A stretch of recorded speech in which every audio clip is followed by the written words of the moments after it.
Hello dear student, তোমাদেরকে স্বাগত জানাই আর্টস একাডেমি ডাব্লিউ চ্যানেলে। আজকের ভিডিওতে আমরা আলোচনা করব ক্লাস 11-এর সেকেন্ড সেমিস্টারের নুন কবিতা, যেটি লিখেছেন জয় গোস্বামী। এই কবিতাটি পড়ব এবং এর বাংলা মানে বুঝব। তো চলো পড়ি এবং বাংলা মানে বুঝি। আমরা তো অল্পে খুশি, কি হবে দুঃখ করে। আমাদের দিন চলে যায় সাধারণ ভাত কাপড়ে। চলে যায় দিন আমাদের অসুখে ধার দেনাতে, রাত্রিরে দুভাই মিলি টান দিই গঞ্জিকাতে।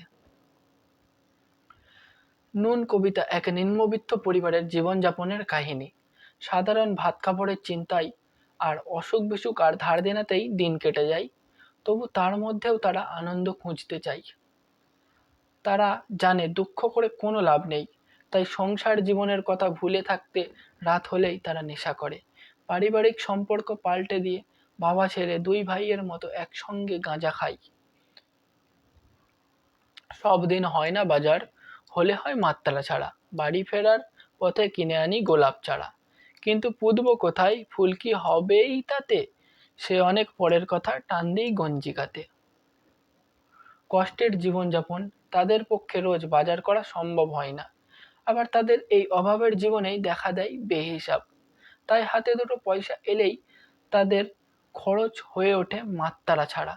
তাদের মধ্যেও অনেক গোপন স্বপ্ন থাকে। তাই বাড়ি ফেরার পথে কখনো কখনো গোলাপ চারাও কিনে আনে।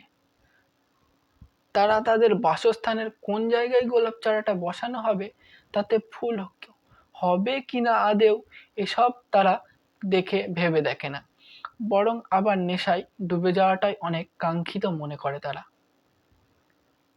আমরা তো এতেই খুশি, বলো আর ওদিককে চাই। হেসে খেলে কষ্ট করে আমাদের দিন চলে যায়। মাঝে মাঝে চলেও না দিন, বাড়ি ফিরি দুপুর রাতে। খেতে বসে রাগ চড়ে যায়, নুন নেই ঠান্ডা ভাতে। এভাবেই অল্পে খুশি থেকেই দিন যাপনের মাধ্যমেই স্বার্থ খোঁজা খুঁজে চলে তারা।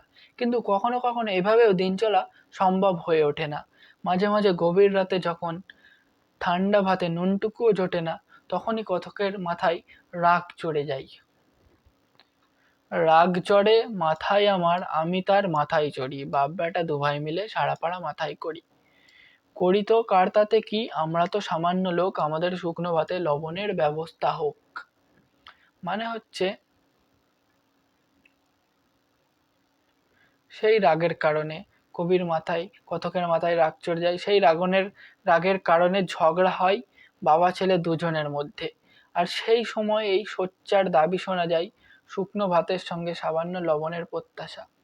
ডিয়ার স্টুডেন্ট, এই ছিল নুন কবিতার আলোচনা। তোমরা যদি এই কবিতার কোশ্চেন আনসার চাও কমেন্টে জানাও, তাহলে আমি তোমাদেরকে কোশ্চেন আনসার দিয়ে দেবো।